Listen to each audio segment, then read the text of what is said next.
Hey, thank you for coming in. I invite you to grab a seat. My name is Mike Lawrence. I'm the lead pastor here at Faith Community Church. It's my privilege to host this event, but actually I'm standing here today as a board member of the 26.2 Foundation.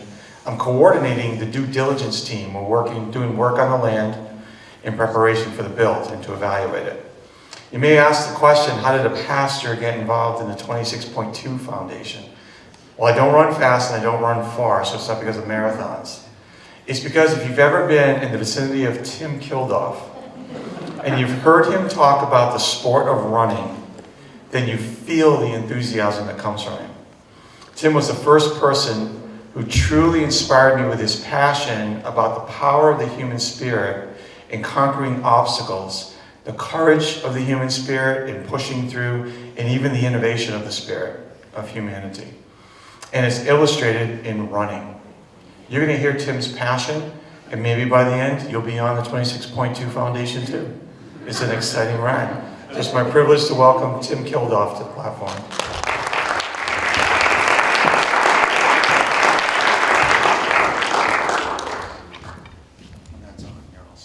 Thank you. Thank you. Before he goes, it's Mike Lawrence's birthday today.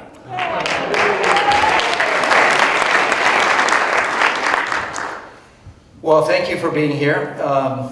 This is an exciting moment for us because we hope to be able to describe and explain the fact that the International Marathon Center is in motion. We're all familiar, with those of us who are from Hopkinton, are familiar with this view, but you'll see, I hope you will see by the end of Terry Healy's presentation, that we've gone way beyond Hopkinton in terms of what we're talking about in terms of the International Marathon Center. So here's Hopkinton. There are 3,000 plus marathons in the world. So just remember that number as we move forward. 3,000. These are global entities all over the world, and they share one thing in common: the expression of the power of the human spirit. We're privileged today to have a real-life power of the human spirit in somebody who's very important to all of us, and that's Rick Hoyt down here in the front. Thank you for being here.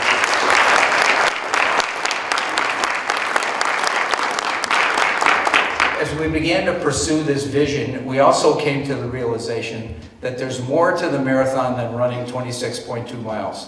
This is just a sample of the kind of ideas that emulate from the marathon, the concept of the marathon. There is no other place in the world, and I know you've all heard me say this, and you're going to say, there goes Kilduff again.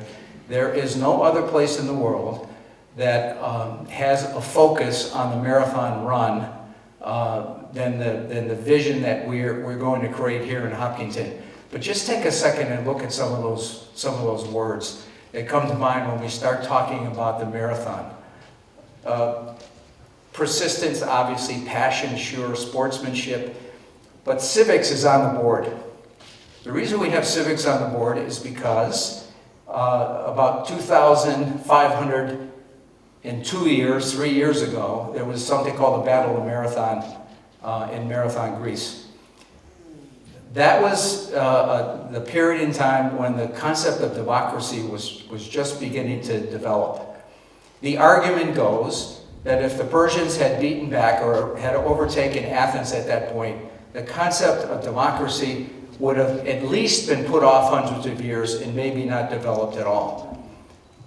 The interesting thing about civics for us is that every middle school child in the Commonwealth of Massachusetts now has to take a civics course. Considering what's going on in the world, that's a brilliant move by the part of the legislature, and Lord knows we need more of that. But that ties directly back to the Battle of Marathon, which is really the spiritual beginning of the marathon run. So it's pretty phenomenal when you start picking away at it. In Boston, if we again go from the 3,000 down to 1, there are 3 examples, just 3, out of the power of the human spirit. Picture on the left is of Stelianos Karakides, Greek marathoner, came to Boston after surviving the Nazi occupation of Greece. Came to Boston, beat Johnny Kelly in the last mile of the race, but spent months in the United States raising money, medical supplies, and financing for the Greek population that suffered the Nazi occupation of Greece. He is an expression of personal freedom. The photo in the middle is of Bobby Gibb, the first woman to run the Boston Marathon. I don't need to put that in any more perspective. You're all aware of that. But that's a monumental moment for women's sports. It happened here starting in Hopkinton, and it took place on the Boston Marathon course. And then finally, there's no better example of the power of the human spirit than Dick and Rick Hoyt, as far as I'm concerned. The power of their example is not just about the athletic accomplishments that they achieved, but the real power is in the relationship that Dick and Rick and his two brothers shared with their father.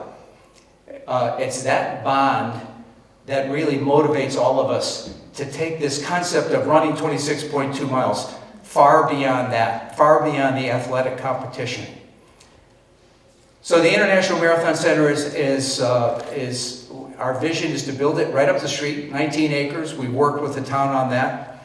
But when we start talking about the International Marathon Center, we're not just talking about a museum. In fact, we don't even use that term, quite frankly. We're talking about a facility that will house events. And again, those in Hopkinton know we need more and more of those kinds of venues in town. A very important part of it is the education component. Being able to translate, again, from the basis or the platform for the marathon, subjects like fitness and training, the health and well-being. That's a big part of the International Marathon Center. If this center, quite frankly, is going to succeed, it's going to succeed because of the education component. That's really sort of at the real guts of what we're talking about here. That's the ongoing element that will cause people to visit and then come back. Our other hope is to, and we've been very careful about this, and I know those of you who know me understand my particular fondness, if you will, for the town of Hopkinton. So when you begin to blend the quality of this community with this global entity called Marathon, the potential is almost beyond description. So as we began to develop our vision, we came to the realization that besides a building, besides having meeting space, besides having an event space, besides having a museum, one of the most important things we needed to think about was the visitor experience, the guest experience. We're fortunate to be able to, it's our good fortune. I wonder if we stumbled on it, if it was just blind luck. But we stumbled on a company in Washington, D.C., Healy Kohler Design. Just to give you a little quick example, the picture on the top is some work that they did to establish the Soccer Hall of Fame. The one in the middle is the Museum of American Revolution. And then one on the bottom is the National Museum of African American History and Culture in Washington, D.C. That's the quality of Healy Kohler. That's a little sample of their particular work. We're excited and pleased to be able to have Terry Healy with us today. Terry is the founding principal of Healy Kohler Design. I think the thing that's most exciting about him is he is stubborn, if you will, and committed to and an advocate for visitor experiences. There are museums all over the place, but when you start talking about an organization has worked with the Smithsonian, the Library of Congress, the Center of Military History, and the National Park Service, to just give you a small glimpse into the kind of organization that Healy Kohler has worked with. Terry himself is received a number of prestigious awards: the National Endowment for the Arts, their Presidential Award, the American Alliance of Museums. Particular interest to all of us is the recognitions he's received from the Society of Environmental Graphic Design and the American Institute of Graphics. As I said, he's committed to working with organizations that are truly interested in developing a worthwhile, memorable, engaging guest experience. So we're very pleased to have him with us today to give you a little glimpse, maybe a big glimpse, if you will, of what we hope to offer visitors when they visit the International Marathon Center in Hopkinton. Terry?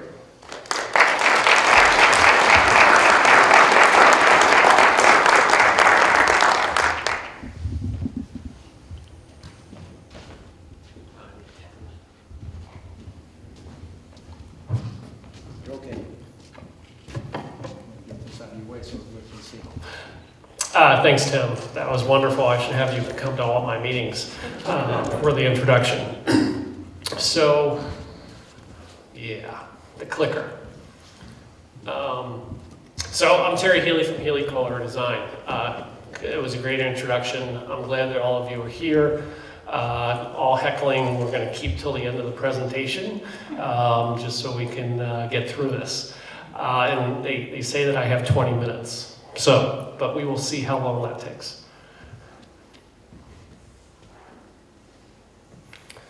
Okay, so I have been blessed with a lot of projects from around the country and internationally.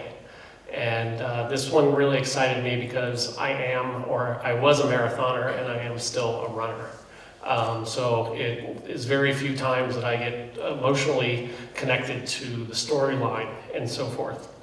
And the other part about this is that when I started working with Tim and the board, it's like what I loved about marathons was, yes, it was a run, yes, it was a race, but more importantly, I always felt like I was going to a festival. And that there were many of me there, and it was an emotionally charged community that surrounded the marathon. So when we started working and thinking about how we're going to build this visitor experience and making sure that it is sustainable, that people will want to come back, that it is educational, and that it is a brand for the site, so more people will come to the site and maybe not even go to the visitor experience. And it's part of that arithmetic that will make the center, again, sustainable and have a life of its own.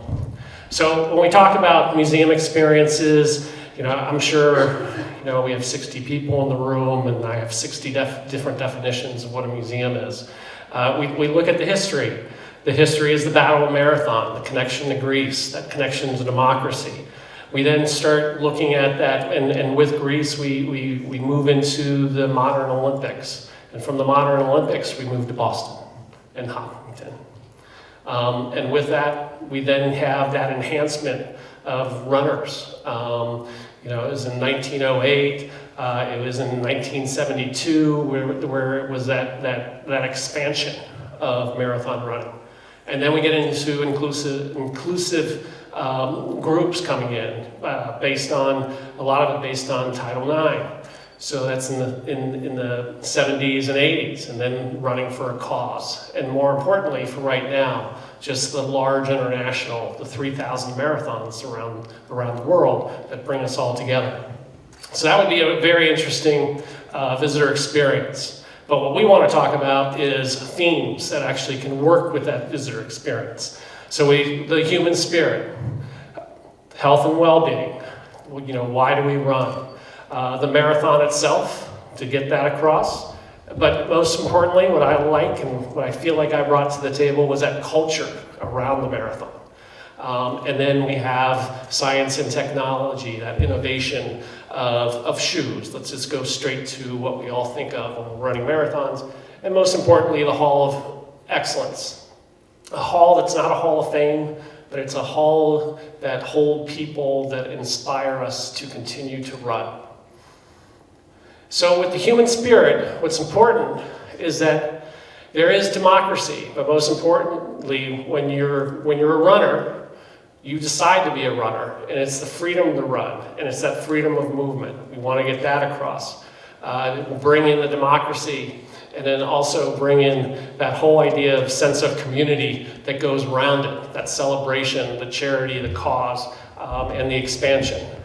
We move into health and well-being. We all know about that. We want to have a storyline associated with that. We think that it's going to be a good draw for the student population coming in. So we're dealing with the training, the physical. That sounds like an obvious two choices, but most importantly, the mental aspect of running marathons and how all three of these come together to tell that story. And then the marathon itself. Okay, so you guys are all from Boston, so you all know that there's really only one marathon that counts. But we're going to talk about the circuit. We're going to talk about all the majors and how it all ties together and how this is all about international camaraderie from marathon to marathon, which also then ties back into the culture. So we have that. And of course the Olympics. So the next theme storyline is that culture. This is the one that I really like because on the right-hand side, to have a marathon, you need a community. To have a marathon, you need participants. And with participants and a community, you have spectators. And all three of those come together that create this joyous atmosphere for that one day, or maybe that one weekend. But also the pop culture that moves around and evolves around the marathon. There was one interview that we had where the person said that, you know, in 60% of the advertising out there, they use the theme of running and movement in that 60% of the advertising. And that became a strong point for us. So we want to really make sure that we bring out those different types of media associated with it. And then we have the science and technology. Again, the shoes are the easy one, right? But then getting into the gear and the fabric, getting into the trackers and the RFID chips and the GPS, all of that showing the innovation and also the evolution of the technology and how that has changed the marathons. But most importantly, we want to talk about what's connected to the universities in this area and how they have used their research and knowledge for the betterment of marathon runners. So looking at what's at MIT and Boston University and Harvard associated with that. And then the Hall of Excellence. So we use the word inductees, but this isn't a place that we're always going to be talking about the fastest. We're going to talk about the people that actually have inspired other runners and that have made marathon known for what it is today. So, but we do want to get those personal stories out to the public and to the visitors as they move through. And then this is the last this is the last theme that we're using as we move into the exhibit space. So this is what we came up with all the themes and so forth. So this is the floor plan of the visitor experience. And just moving through this a little bit. So that whole idea of the human spirit, we actually created a theater that's 270 degrees, so it's totally immersive. And within that area, you're going to be able to be on the start line. You're going to be able to cross the finish line. You'll be able to be thrown into a marathon from Boston and then to Berlin and then to Shanghai. So you get the feel that we want this message that as a guest, we're inviting you into many marathons right away. From the human spirit theater, you move into the Greek story with the Battle of Marathon right here. in ancient Greece, the idea of democracy, and then from that we move into an area of the modern Olympics, starting with 1896, which is then that kingpin, that evolution that gets us to the Boston Marathon, right there. So the first part of this visitor experience is that we're dictating to the visitor that you have to go along this path. Because along that path gives you that history, the rich history of the marathon. It also defines why the center is in Hopkinton and the relationship to Boston, so it's site-specific.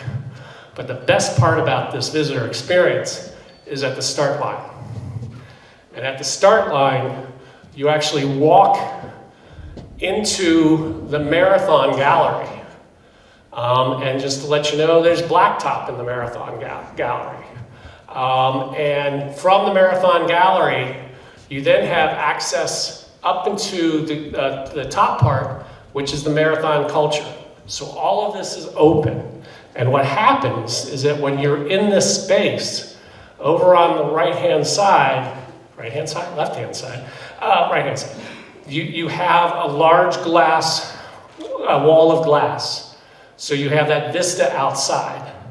And part of what the exhibit experience is that when you're running in a marathon, you're looking down, you're looking up, you're looking left and right, and you're looking where you're going. And that's what we want to do within this experience. So from that main spine, we have the culture on the top, then we have the health and well-being, and then the science and technology. All of this has been programmed so it works with different audiences as they come into the space. And then, at this point of your experience, we have a finish line. And from the finish line, you go into the Hall of Excellence. And within the Hall of Excellence, you are introduced to those people that inspire, those people that have been associated with the marathon. So, with that, a little bit of a secret about this is that when you start a marathon, and I'm going to show my age, I had to put a little RFID chip in my shoestrings, right?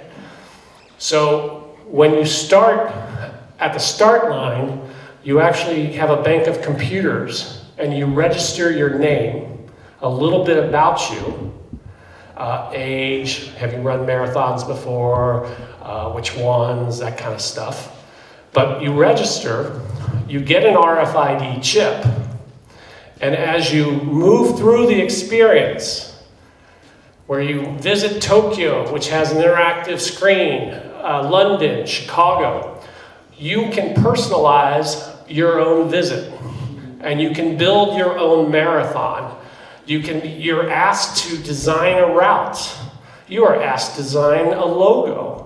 We don't want to say that you're a director, but you can design and you can create your fantasy marathon. And as you go through that, it's all being calculated. And in the finish line, we're going to find out how long you spent in there. And then how many activities you did. And then how many rewards you had as you walked through there.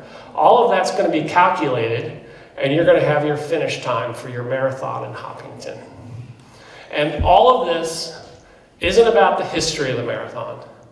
It's not about a curator telling you what you should know or shouldn't know, or you should look at these artifacts and then these artifacts. It is about enjoyment, and it is about having fun. And that's where the visitor experience is these days. All of you have probably been to a museum in the last, well, maybe not the last 2 years, but before that. And I am sure that the ones that have interactivity, engagement, participation, are the ones that come to the top of your list. Except for art museums, they always win out, but they have art in them. But as far as the visitor experience, this is what we would like to do. So, this is that theater at the very beginning, the human spirit. So when you come into the human spirit, the floor has lights in it. that denote the longitude and latitude. It has a map of the marathon, the first marathon, the Battle of Marathon on the floor. You surround the victory statue. And on these walls in the back, kind of like this LED screen, quite honestly, if you really want to get a visual, we take you through that life of a marathon around the world, where you can be, again, put into that immersion aspect, where you can get the diversity of marathon runners. You can see the fun that marathon runners have. And hopefully you will be inspired, maybe not to run a marathon, but maybe to donate to a cause. Maybe you're just being inspired to run your 3.2 miles every day. Or not take an elevator and take the stairs. And so this is the first experience. It's about 8 minutes. And then here's a visual of the Boston Marathon area. So you see the start line over on the right side. So again, this whole idea of what you're seeing is, first off, we want to make it a structural immersive environment. So we're trying to bring in a little bit of historic Boston. We have cases in the floor. And we have cases on the floor because people that run look down. We have an object theater over on the left-hand side, where lights will take you through the story of the Boston Marathon. Lights will illuminate the artifacts when they fall in line with the storyline. And then at the end, all the lights come up and you can start looking at those artifacts as a whole. And then over on the right side, we actually have that database that if you're a Boston Marathon expert, you can find out who won, how fast. You can find out memories of people's moments in the marathon. And this is the place where you can actually contribute your memories of the marathon, being in the region of the Boston Marathon. So again, that participation that happens. So then, we're past that start, and you're in this is the marathon gallery. So this is when you're coming out of the Boston area, this is the first thing you'll see. What we've designed here on the far right, and this is what I told the board, is that marathon is about geography. So we wanted to have these platforms that highlight the different marathons that surround the majors. And then if you can see, we have panels coming out. We have media interactives coming up off of that. And it's kind of like the built environment. So this whole idea that when you run a marathon, whether it's in Philadelphia, Washington, D.C., Boston, there's this personality associated with it. And we wanted to get that personality across. The key to this one area, too, is hitting the pavement. So hitting the pavement, you can go up to the media screen, and you can decide that you want to compare your pace to, a 4-miler, or a 5-miler, or a 9-miler, or a 13-miler. You can compare your pace to the wheelchair participant.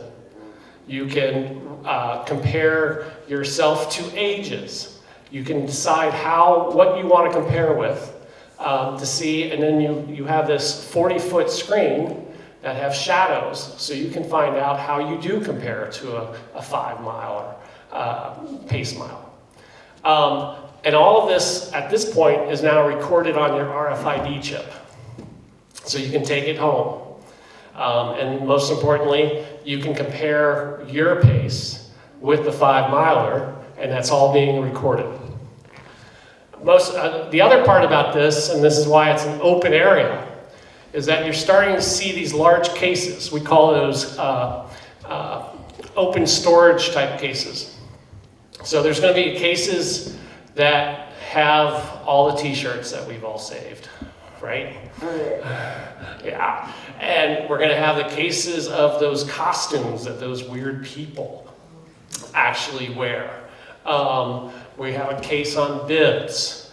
We have the case on the themes. It's because what we want to do is, if you're from San Francisco or Pittsburgh, we want you to feel connected because you've run in that marathon or you've been associated with that marathon. So it's all about building these connections. So this is where we're at with the marathon gallery. Oh, we got a clicker here. So then you move into culture. And again, this is closer to the vista on the outside. It's full of artifacts, but this is also where we're going to have virtual reality with those indoor running machines. So you can actually run through different cities and get the feeling that if you were running in the marathon in Shanghai, this is what you would be experiencing. If you were running in Washington, D.C., this is what you would be experiencing. And most importantly, if you're running in Boston, this is coming up to the finish line and being able to have that type of experience. And that's a bit of the culture. Over on the left-hand side, another large case, signs. It's all about signs, right? So having that collection of signs in there from around the world with the different languages and so forth is also part of the culture of marathon. And then we move into health and well-being. We not only are we showing the difference with the nutrition, the information on nutrition, the healthcare associated with it. There's a little bit of excitement with showing your how limber you are within the area, and we see that this is a great educational experience. And then on the backside, you're starting to see that evolution of running associated with it, because right next to that area is the science and technology, which again is showing that innovation. It's showing the evolution back from 1896 to today, getting into the different gear, getting into the shoes, and then all of the electronics associated with it. So then that's the last gallery. Then moving into the last gallery, and this is the Hall of Excellence. Again, coming back to the power of the human spirit. So we have the bookends between that initial immersion theater with this last area with the Hall of Excellence.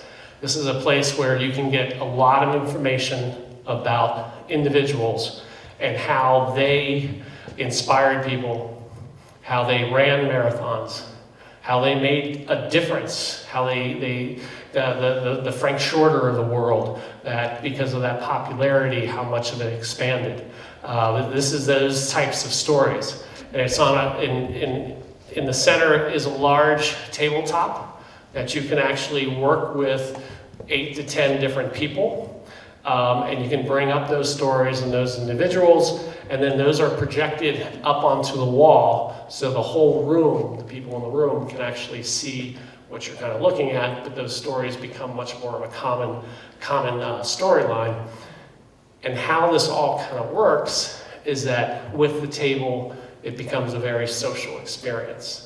So the last thing that visitors are doing, is they're talking to each other about their commonality of marathon running, being part of the marathon community, and hopefully then inspiring them to move, to get out there and exercise and understand a little bit more of the mentality and the physicality of the running with that. So that is the presentation. I have 2 more minutes. I went through it pretty fast. In closing, what I want to say is that what you're seeing today is the vision of what the visitor experience is. We've been working on it for about a year, and that was through the whole COVID.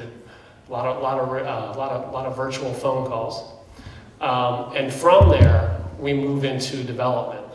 And in development, we start understanding a little bit what are the words that we're going to say, what are the artifacts that we may put in the cases, what are the imagery, and then furthering what are those interactives and how we make them into a reality.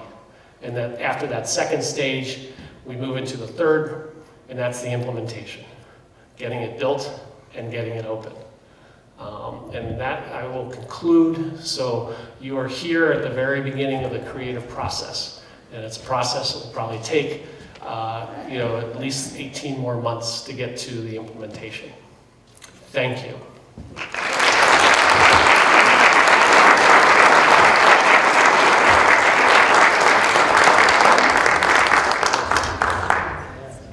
What do you think? What do you think?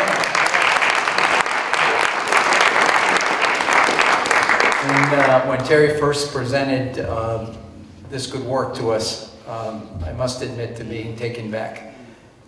When we first started talking about an International Marathon Center, some of us had a vision of a room maybe this size with a bunch of running shoes in it.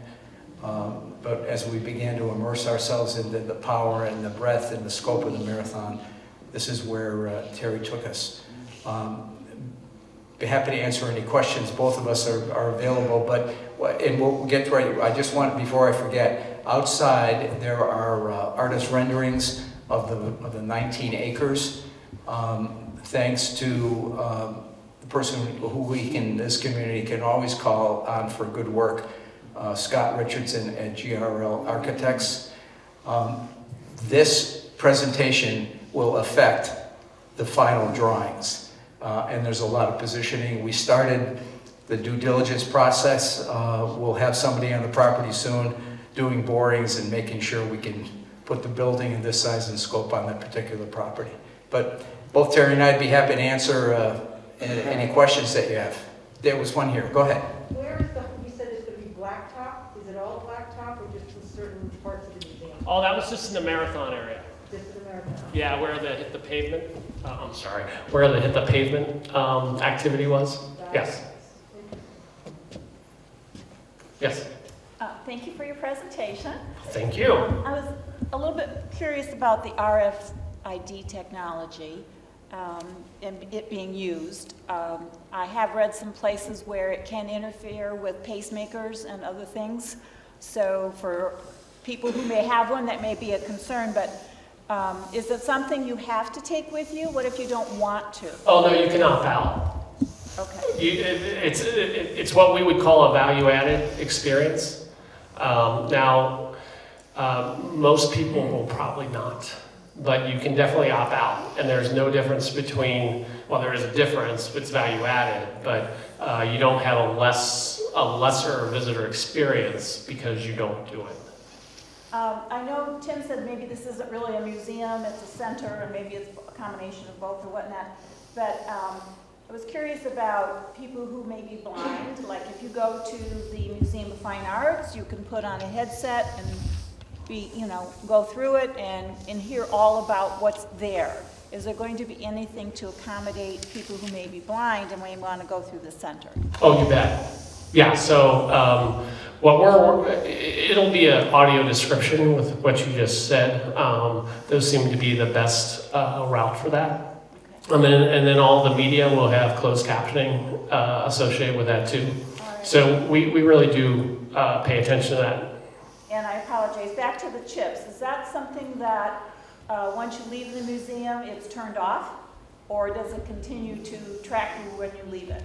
Oh no, it's as soon as you leave the exhibit space, it doesn't work. It doesn't work. Right, no, there's no. Okay, because you mentioned taking it home and I thought. Oh no, you take your results home. So in technicality, what happens is what you register at the beginning, you register at the back, and at the back end you get a code so you can get to the website and then you can get your personal information using that code. And it's a low frequency RFID, so actually it doesn't really pick up. You have to be within like 2 feet or 3 feet of the activity for that RFID to actually be utilized. Yeah, I mean, I haven't done extensive reading interfering with pacemakers and whatnot, but just from what I read. Terry, I'll guarantee that that tracking thing's not going to work with me because I don't want anybody tracking me. So we'll make sure we shut that off. There are a couple more questions, but let me just add one point. The property is 19 acres. We're in touch and working with the trails, the several trails committees in Hopkinton. That's an important element for us. We have a chance, our community has a chance to create a trail hub on this particular property that's going to be phenomenal. So that's part of it. We also see we will have space for an athletic field. We've worked with Parks and Rec about that. The whole idea is to create a field that would be used by the community. No cost, by the way. We're not looking, that's an important element for us. Sculpture gardens, a sculpture garden as well. This is going to be a destination, and we want it to be meaningful, and we want it to support really what Hopkinton is, and that's a healthy community.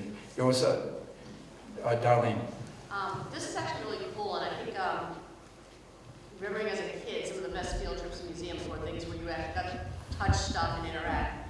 I was curious about places like, is there going to be accommodation for like buses to be able to park and kids that like picnic outside, and will there be like events like that being able to take place? Because the field trips come from a ways, and so I think it's really cool.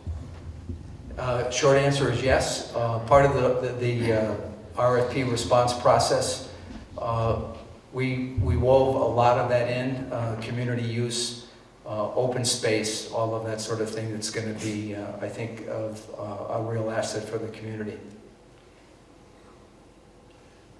As a volunteer, I've volunteered, I think, 8 times so far. I'm a Hopkinton resident. How about the volunteers? Is that going to be mentioned at all? Good point. Thousands and thousands. That's you're absolutely correct. That's in the community area when I was talking about the community as the spectators, the participants. That's the big part of the community area that will be included. You bet. And if there's enough of them, we might use one of those big cases. Stratos. So I'm the consular priest, and I would like to thank you for honoring the heritage of my country and for including it in the designs for the new museum. Thank you very, very much. We are very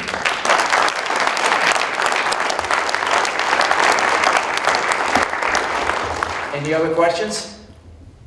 There's one in the back. Ann. Barring any, pandemics or anything else, when do you hope that, you'll open? Put the shovel in the ground. Do you want my answer or the real answer? My answer was 2024. Okay. That would be fast track, and we have to raise a couple $1 million to hit that target. I'm surprised somebody, I'll offer this. I'm surprised somebody hasn't asked, what does this cost? Yeah, you're thinking it. No public money. We're not looking for public money. We'll raise it privately. You're probably looking at a $30 million project. And somebody has asked me, are you a little cuckoo? And I am not. I absolutely believe that's a realistic number.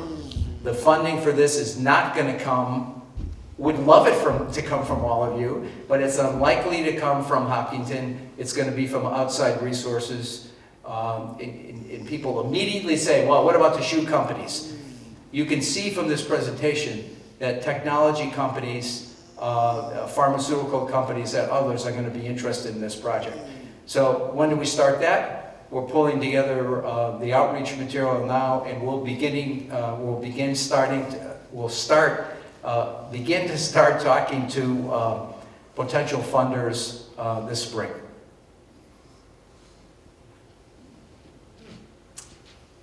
Any other questions? Yes, sir.